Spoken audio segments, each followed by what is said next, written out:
2023년 마지막 주일, 송년주일로 예배하는 오늘 저는 정의, 공의, 그리고 구원의 예수라는 제목으로 여러분들과 함께 은혜를 나누고자 합니다. 여러분, 주제가, 제목이 쉽지 않죠? 단어 하나하나가 쉽지가 않습니다. 정의, 공의, 그리고 구원의 예수님. 그래서 조금 무겁기도 할 것 같고요. 무엇보다 좀 어려울 것 같기도 해요. 그래서 이 말씀을 이렇게 준비하는 게 맞나 싶은 생각을 하면서 말씀을 준비했는데, 그래도 한 해를 마감하기 전에 예수께서 우리에게 보여주신 그 정의와 공의와 구원의 사역을 한번 이렇게 마지막 주일에 나눌 수 있게 된 것으로 참 기쁘게 생각하고 감사하게 생각하는데요. 조금 어려우시더라도 여러분 귀를 쫑긋 열어주시고 마음을 활짝 열고 오늘 말씀을 함께 나누었으면 합니다. 오늘 설교를 저는 이런 질문으로 시작하고자 합니다. 정의란 무엇입니까? 여러분 어떻게 생각하십니까? 정의란 무엇입니까? 여러분이 생각하는 정의는 무엇이고요? 또 반대 개념인 불의란 어떤 것일까요? 아마도 저마다 다른 대답을 할 수 있고 또 엇비슷한 대답을 할 수 있을 것입니다. 사실 이 정의라는 문제는 인류 역사 이래로 끝없이 제기되었던 주제이면서도 그 대답은 시대와 그리고 상황에 따라 많이 달라지기도 했습니다. 사실 정의가 무엇인지 정의 내리는 것은 쉬운 일이 아닙니다. 한 가지 예를 들어보면 이렇습니다. 이미 오래된 책이지만 미국 하버드 대학교의 마이클 샌델 교수가 쓴 정의란 무엇인가라는 책에 보면 저 유명한 폭주하는 전차의 비유가 나옵니다. 철학계에서는 이 폭주하는 전차의 비유를 들어서 소위 전차 문제 이렇게 부르는데요. 마이클 샌델 교수는 이 사례를 들면서 이 독자들에게 질문하고 있습니다. 이런 얘기죠. 여러분, 어느 날 아주 빠른 속도로 전차가 막 달리고 있었습니다. 그런데 기관사가 보니까 저 앞에 그 선로 위에서 5사람이 인부들이 작업을 하고 있는 겁니다. 기관사는 이제 브레이크를 잡아보려고 했지만 브레이크가 잡히질 않는 겁니다. 그래서 이대로 가면 5명이 어떻게 될까요? 5명이 전차에 쳐서 죽음을 맞이하게 될 겁니다. 그래서 기관사가 어떻게 해야 되나 하고 자세히 보니까 선로가 저 앞쪽에 오른쪽, 왼쪽 이렇게 갈려져 있었습니다. 그래서 기관사가 마음을 먹고 이제 오른쪽으로 방향을 틀면 이 전차가 이쪽으로 가던 게 오른쪽으로 방향을 틀면서 5명을 구할 수 있겠죠. 그런데 문제가 있습니다. 이 오른쪽에는 한 명의 인부가 작업을 하고 있는 겁니다. 여러분, 기관사는, 저 가운데 서 있는 기관사는 어떻게 해야 할까요? 원래 방향대로 그냥 놔둬서 저 5사람이 그냥, 원래 이 전차는 절로 가는 길이었으니까, 그렇죠? 그냥 5사람을 죽게 내버려 두는 게 맞나요? 아니면 방향을 바꿔서 이렇게 한 명을 희생시키고 5명을 구하는 게 맞을까요? 여러분 어떻게 생각하십니까? 한번 짓궂은 질문 같지만 한번 손을 한번 들어보시겠습니까? 안 드시면 안 됩니다. 자, 나는 방향을 바꿔서 5명을 살리고 1명을 희생시키는 걸 택하겠다. 안타깝지만, 한번 손 들어봐 주십시오. 다 드셔야 됩니다. 안 드신 분들은 반대라고 제가 생각하겠습니다. 감사합니다. 자, 나는 그렇게 못한다. 이 한 명을 어떻게 희생시키냐. 이 전차는 그냥 가던 길이었으니 안타깝지만 5명이 죽는 게 그냥 맞다. 이렇게 생각하시는 분 혹시 계시면 한번 손 들어봐 주십시오. 있습니다. 박상필 장로님 가정은 일부 예배 때도 손 드셨어요. 굉장하십니다. 네. 제가 우리 고경인 권사님도 그러시고 아드님도 그러시고 일부 예배도 손 드셨는데 아주 우리 장로님 가정은 생각이 많이 이렇게 좀 독특한 면이 분명 있습니다. 자, 그런데 만약에 다음과 같은 경우는 어떻습니까? 두 번째 질문입니다. 마이클 샌델 교수는 이어서 또 다른 이야기를 들려줍니다. 똑같은 상황입니다.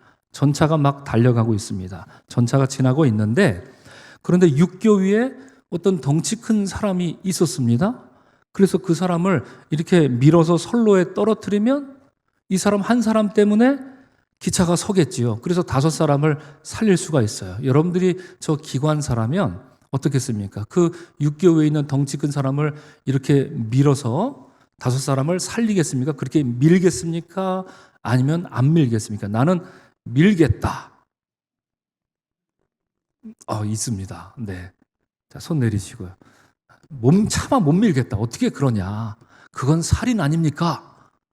이렇게 생각하시는 분들이 있으시겠죠. 그죠? 너무 잔인하다. 이런 생각을 어떻게 한 5명을 살리겠다고 멀쩡히 서 있는 이 사람을 내가 떠밀 수 있느냐. 이렇게 생각하시는 분들이 있을 겁니다. 그런데 여러분, 곰곰이 생각해 보면 첫 번째 경우와 두 번째 경우는 사실 별반 다르지 않는 경우입니다.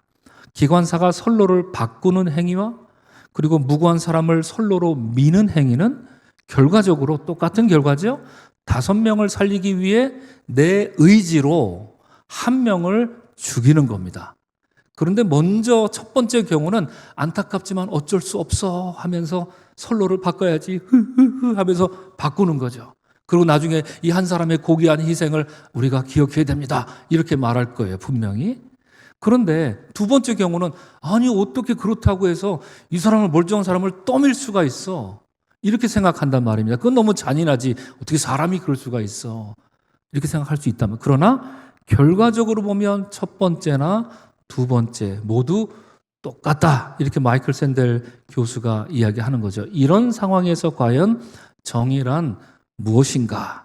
어떻게 행동하는 것이 정의를 구현하는 것인가? 이것을 마이클 샌델 교수는 묻습니다. 역시나 쉽지 않은 대답이 이제 과제로 남게 되는데요. 여러분, 오늘 우리는 이사야 61장 10절부터 62장 3절까지 본문을 읽었습니다. 사람이 말하는 정의도 이렇게 어려울진데 우리가 하나님의 정의, 하나님의 공의를 그러면 우리는 어떻게 이해할 수 있을까? 오늘 본문을 통해서 여러분들과 나누고자 합니다. 이사야서 61장 10절을 보면 하나님의 백성들이 맛보게 될 그 구원의 기쁨을 신랑이 사모를 쓰며 신부가 자기 보석으로 단장한갑게 하셨다 이렇게 말합니다. 여러분, 구약이든 신약이든 신랑 신부 비유가 자주 나오는 이유는 간단합니다. 이스라엘 사람들은 성인 남녀가 누릴 수 있는 최고의 기쁨이 뭐냐? 신랑이 되는 것, 그리고 신부가 되는 것. 오늘 공교롭게도 2사람이 여기 앉아 있는 것처럼 말입니다. 이것이 사람이 누릴 수 있는 가장 큰 기쁨이기 때문에 구약에서 하나님이 우리에게 베푸시는 큰 구원의 기쁨을 묘사할 때면 여지없이 신랑 그리고 신부 이야기가 나오는 것인데요. 이어서 62장을 보면 자신의 백성들에게 큰 기쁨의 구원을 주시고자 하나님은 나는 잠잠하지 않을 것이다. 나는 쉬지 않을 것이다. 이렇게 스스로 다짐하십니다. 하나님이 다짐하고 계십니다. 이 말씀을 읽을 때면 저절로 시편 121편 말씀이 떠오르지요. 이스라엘을 지키시는 이는 졸지도 아니하시고 주무시지도 아니하시리로다. 또 어느 찬양 가사도 생각나지 않습니까? 세상 모든 민족이 구원을 얻기까지 어떤 하나님이요? 쉬지 않으시는 하나님. 곧 사람을, 인간을 애틋하게 생각하시고 사랑하시는 성실하신 하나님의 모습. 그분이 우리에게 구원을 베풀 것이다. 그 구원의 기쁨은 마치 신랑이 됨과 같이 신부가 됨과 같은 큰 구원의 기쁨일 것이다. 이렇게 오늘 이사야는 말하고 있습니다. 여러분, 오늘 본문 말씀을 좀 더 입체적이고 구체적으로 이해하기 위해서 벌써 저희가 이 설교 시간에 지난 2주에 걸쳐서 2번 확인했던 내용인데요. 한 번만 더 오늘 이후로는 다시는 이 얘기를 하지 않겠습니다. 오늘 이후로는 여러분 이 이야기가 여러분 머릿속에 탁 심겨졌을 거라 믿겠는데요. 한 번만 더 확인해 보면 이사야는 크게 몇 부분으로 나눠지지요? 3부분으로 나눠집니다. 예. 저를 따라서 손가락이 올라오시는 분들이 종종 있었습니다. 자, 어떻게 나눠지던가요? 첫째, 이사야 1장에서 39장, 40에서 55, 56에서 66. 그죠? 상황에 따라 이렇게 나눕니다. 포로 이전, 포로 생활, 포로 귀환. 그래서 이때 이사야가 했던 선포가 다 각각 틀립니다. 첫째, 회개하라. 회개 안 하면 안 된다. 그죠? 하나님으로부터 멀어지지 말아라. 그리고 둘째, 위로하라. 아이고 이놈들 포로기로 잡혀갔으니 너희는 내 백성을 위로해라. 이렇게 선포합니다. 세 번째, 이제 포로가 끝나고 귀환했습니다. 이제 너희는 빨리 회복해야 된다라는 이런 구성으로 이사야가 이렇게 구성되어져 있습니다. 이처럼 자신의 백성들을 심판하기도 하지만 끝내 구원하고야 말 하나님의 이 내적 동력에 대해서 제가 2주 전 여러분들에게 말씀드렸습니다. 심판도 하시지만 구원하십니다. 무엇 때문에? 질투하시는 하나님이시기 때문에. 그것을 하나님의 질투, 또 다른 말로 하나님의 열심이라 했습니다. 그래서 미국의 구약학자인 월터 브루그만은 바벨론 포로 생활 한가운데서 여호와 하나님이 새 것을 말할 수 있었던 힘은 당신 백성에게 품으신 한결같은 질투에서 나온다. 이 의미가 무슨 의미인지 모르시는 분이 계시면 2주 전 설교를 다시 들으셔야 됩니다.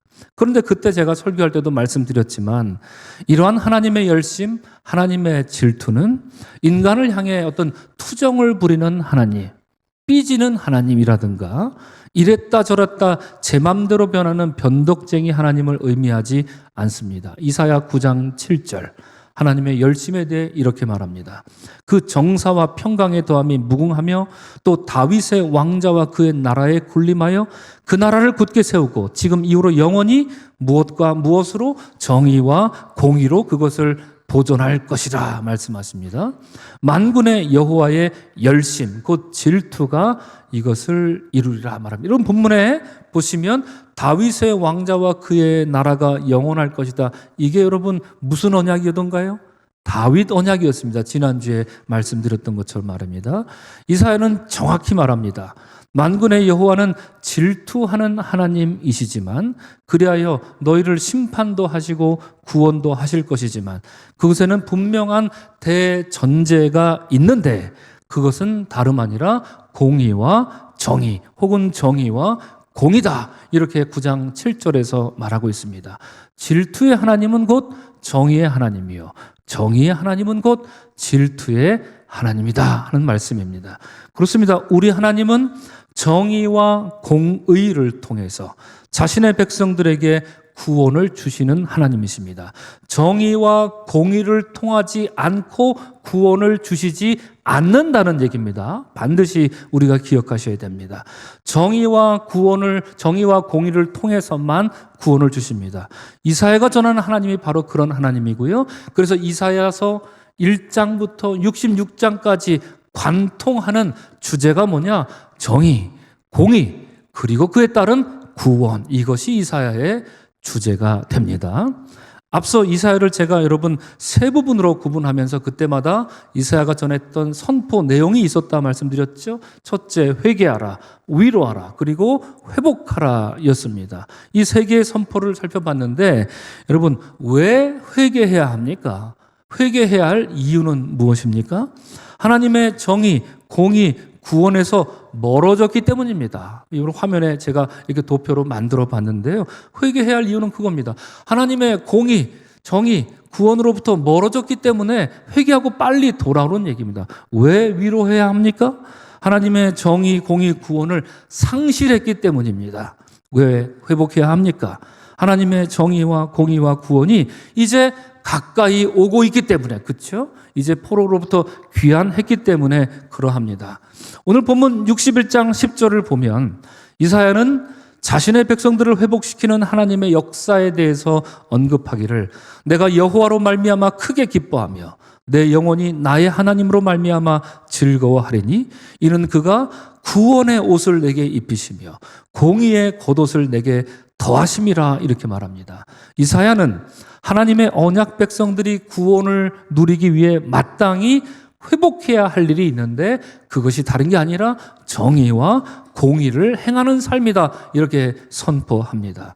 정의와 공의는 구원을 위한 필요 충분 조건이다 이렇게 이해하시면 좋습니다. 그러면 여러분 한번 이제 생각해 보고자 합니다.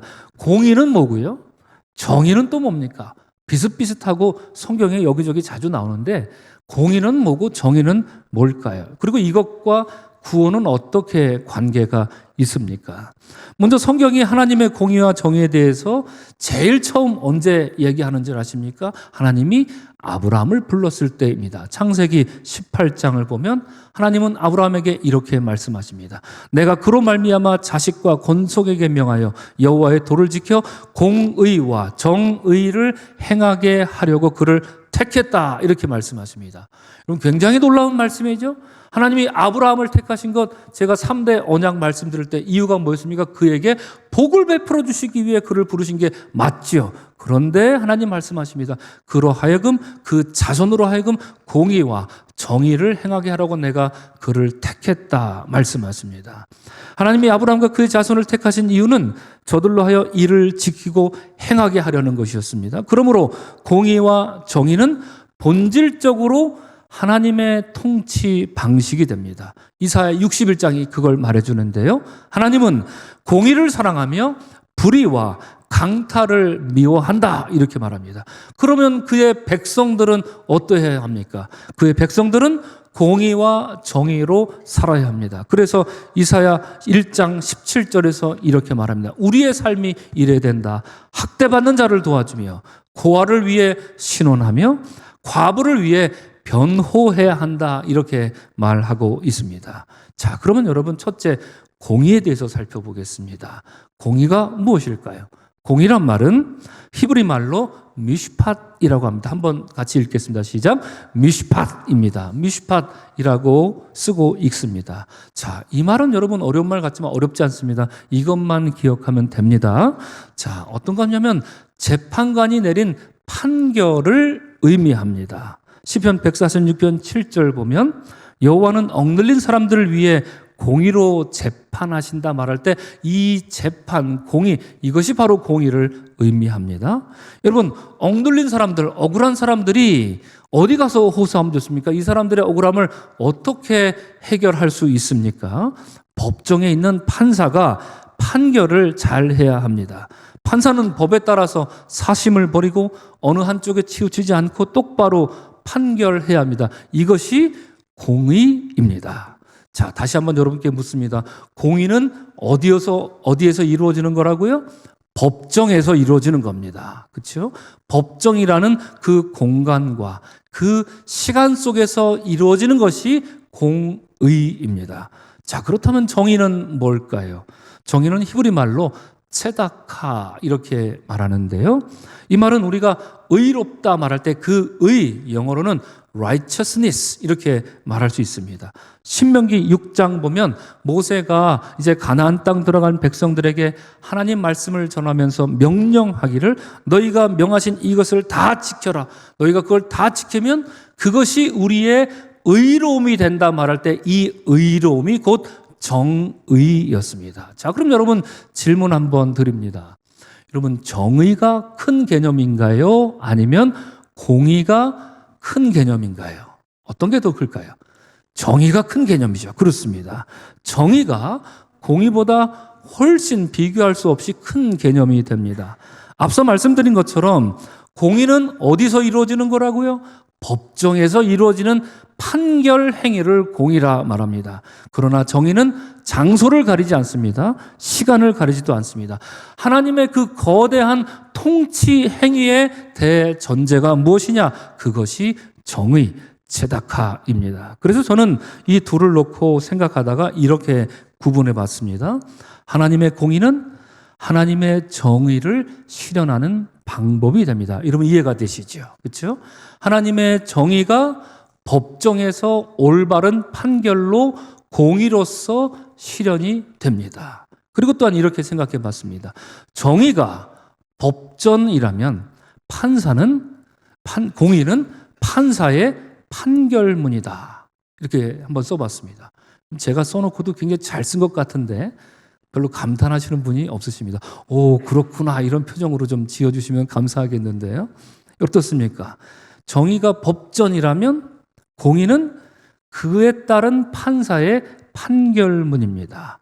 법전이 없으면 판사는 판결할 수 없습니다. 판결해서도 안 되지요. 그러나 반대로 여러분, 법전만 있고 판결이 이루어지지 않는다면 그 법전은 있으나 마나한 얘기입니다. 여담으로 하나 더 말씀드리면, 여러분, 설교하는 목사로서 저는 이렇게 말하기도 합니다. 만약 정의가 이 성경이라면 공의는 이 설교문이다, 이렇게 말할 수도 있겠지요. 이 성경 말씀은 설교를 통해서 해석되고 풀이되고 선포됩니다. 만약에 그렇지 않으면 이 성경의 진리가 사람들에게 드러날 방법을 찾기 어렵습니다. 반면에 설교는 오직 성경을 바탕으로 해야 됩니다. 아무리 재밌고, 여러분, 아무리 웃기고, 또 심지어 너무나도 감동적이어서 눈물 찔찔 흘리는 그런 설교를 할지라도 그것이 성경을 바탕으로 하고 성경에서 나오는 이야기가 아니면 그것을 두고 설교라 할 수 없다는 얘기죠. 자, 마지막 세 번째로 그러면 구원에 대해서 알아보겠습니다.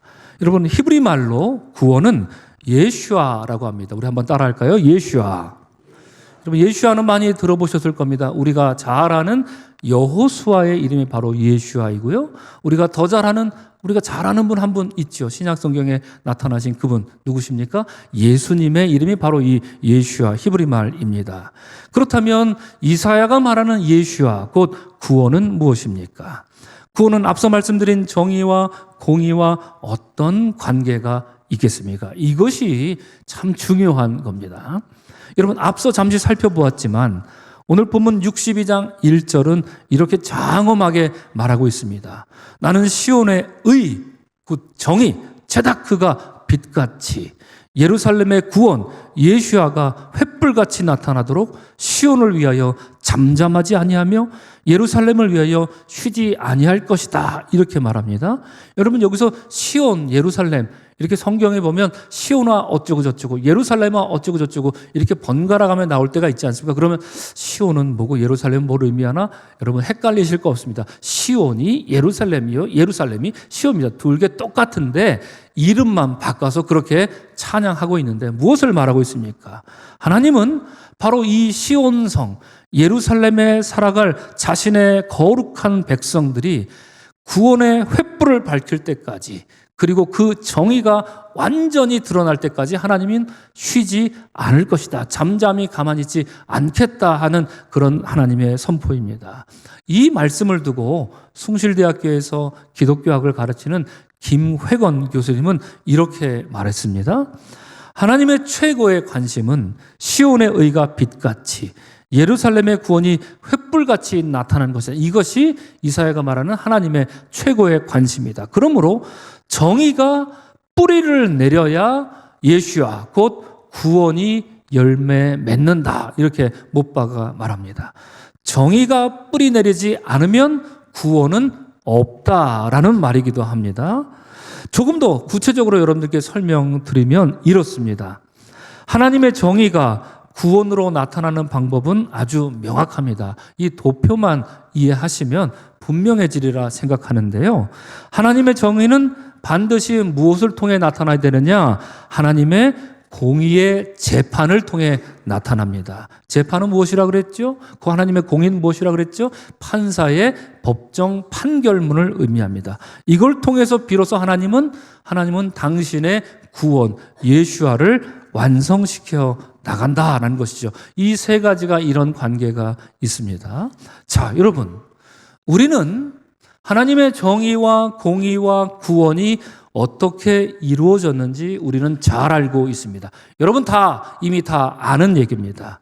하나님의 정의와 공의는 예수 그리스도로 인한 구원 사건으로 우리에게 이루어졌습니다. 그 예수님의 구원 사건은 크게 보면 두 가지지요. 첫째는 우리가 성탄절을 맞이하여서 기억하는 것처럼 예수님의 구원 사건은 첫 번째 성육신 사건이고요. 두 번째는 우리가 사순절에 기억하는 그것이 무엇입니까? 십자가 사건이 됩니다. 그래서 사도 바울은 로마서 3장에서 이렇게 말합니다.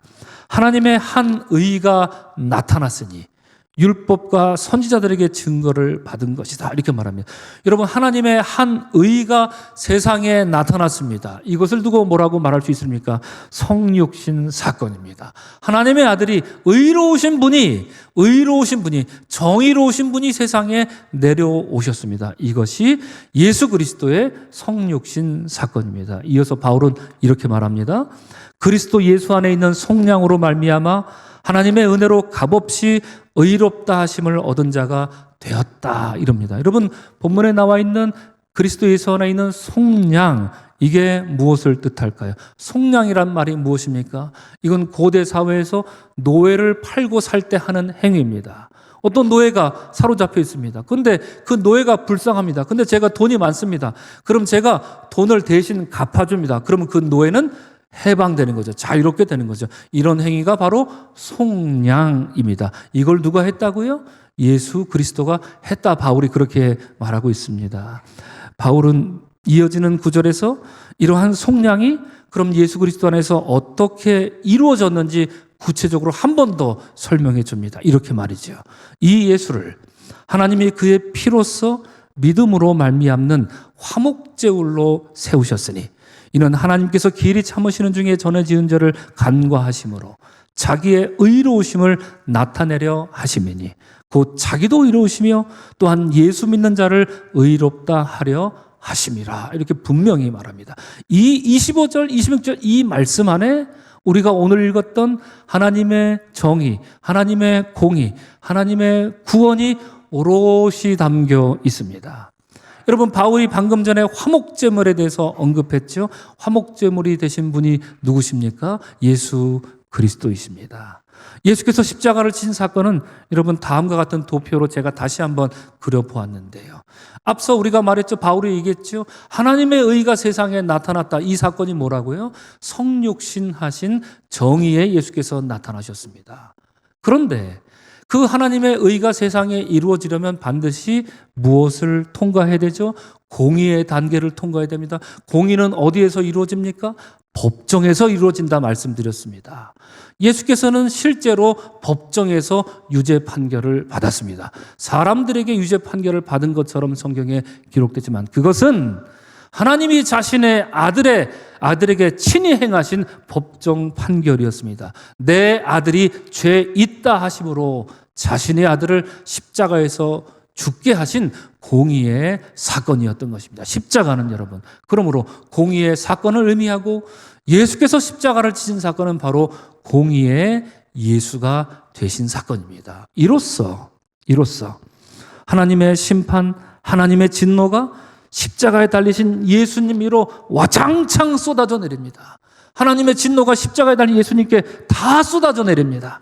이로써 공의의 예수께서는 스스로 제물이 되셔서 이를 믿는 자마다 앞서 우리가 로마서에서 살펴본 것처럼 예수도 의롭지만 그를 믿는 자도 똑같이 의롭다 여겨주시고 이로써 하나님의 구원을 선물로 받도록 하신 것입니다.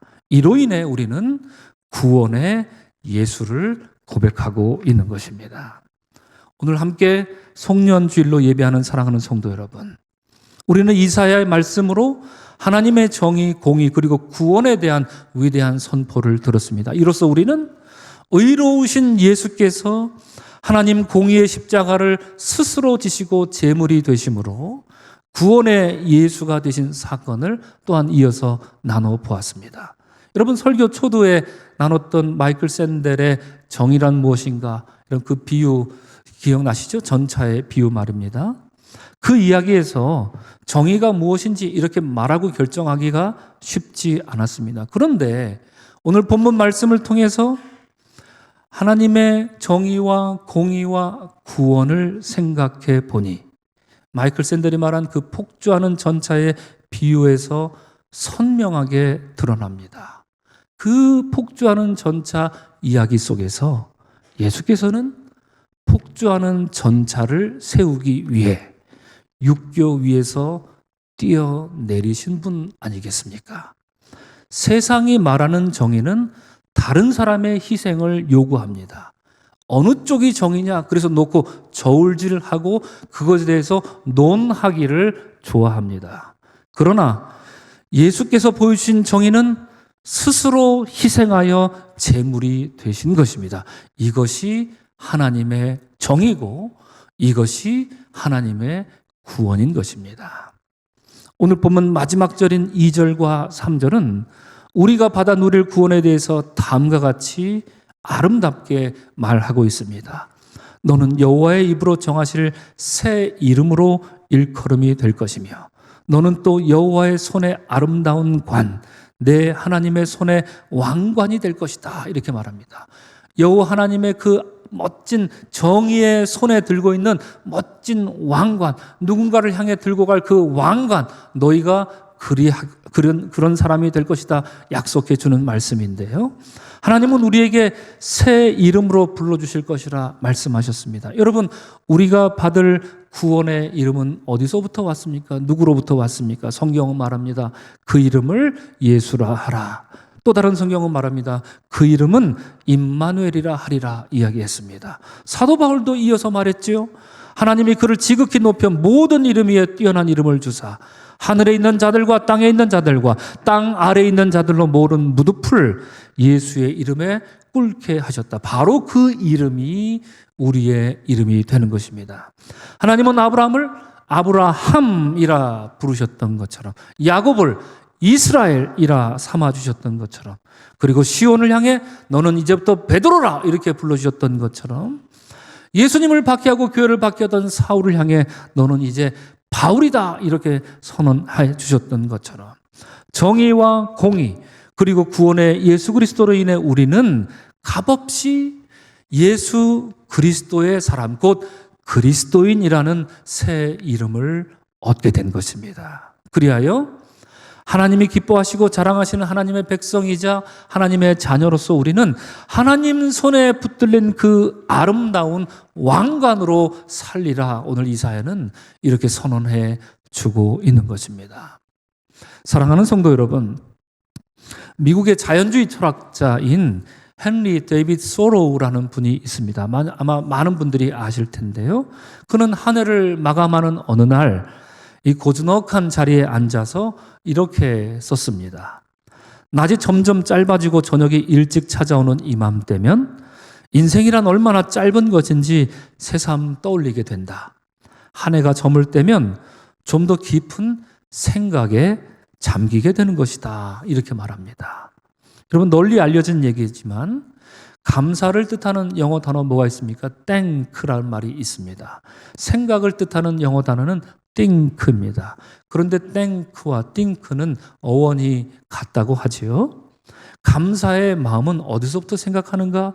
바로 생각에서부터 비롯된다 하는 것입니다. 한 해를 마감하는 마지막 주일은 오늘 우리가 생각하고 또 감사해야 할 일이 많지만 오늘 말씀에 힘입어서 여러분 정의의 주님이시요 공의의 주님이시며 구원의 주님으로 우리에게 오신 예수 그리스도를 깊이 생각하고 또 생각하고 그리하여 오늘 하루 감사로 한 해를 마감하는 여러분들이 되시기를 주의 이름으로 축원합니다. 그분의 나라는 하나님이 다윗과 맺으신 언약으로 인해서 영원하고 무궁할 것입니다.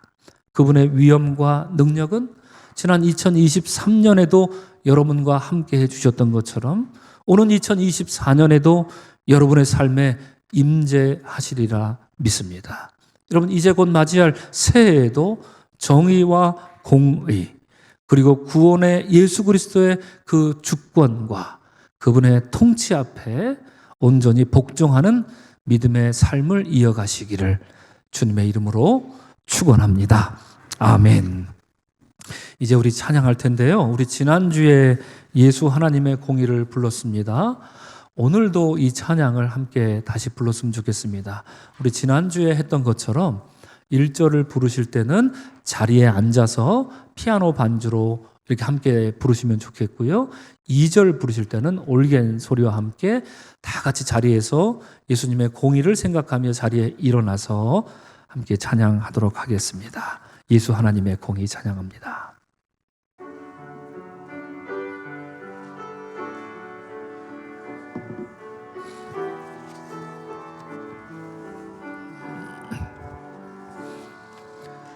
예수 하나님의 공의 주독생자 그의 나라 임하시네.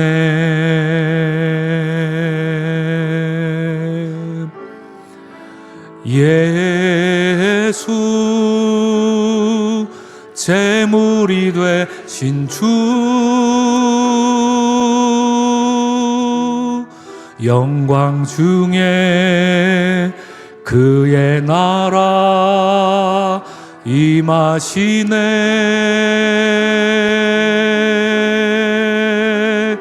주의 나라 영원하며 그의 영광 무궁하리. 왕의 위엄과 능력이 이제 임하였으니 주의 주권과 주의 통치와 주의 나라 힘과 권세 임하네. 예수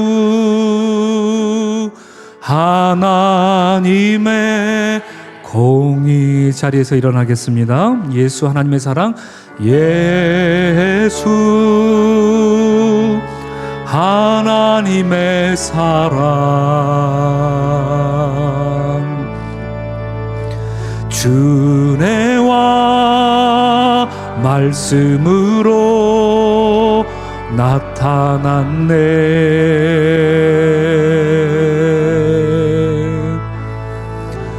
예수 거룩한 하나님, 영광 중에 그의 나라 임하시네.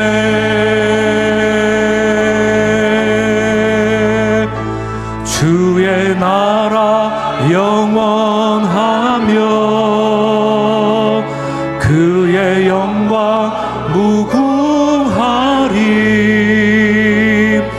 왕의 위엄과 능력이 이제 임하였으니 주의 주권과 주의 통치와 주의 나라 힘과 권세 임하네. 예수 하나님의 주의 나라 영원하며 주의 나라 영원하며 그의 영광 무궁하리. 왕의 위엄과 능력이 이제 임하였으니 주의 주권과 주의 통치와 주의 나라 힘과 권세 임하네. 예수 하나님의 공의.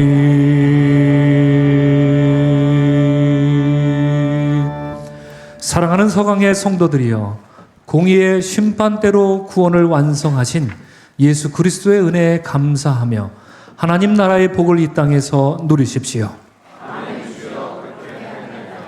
그리스도의 일꾼들이여, 성령님과 함께 선교와 봉사를 위해 세상을 향하여 나아가십시오. 볼지어다 내가 세상 끝날까지 너희와 항상 함께 있으리라. 이제는 우리를 구원하신 예수 그리스도의 은혜와 하늘 아버지의 무한하신 사랑과 성령님의 감동하심과 인도하심이 오늘 말씀에 힘입어 하나님의 정의와 공의와 구원이 예수 그리스도의 성육신과 십자가 사건으로 인하여 정의와 공의와 구원의 사건으로 나타났음을 보고 이에 영원한 나라로 통치하실 그리스도 예수 앞에 온전히 복종하기를 소망하는 사랑하는 모든 서강의 성도들과 믿음의 권속들 머리 위에 이제로부터 영원토록 함께 하시기를 간절히 축원하옵나이다. 아멘.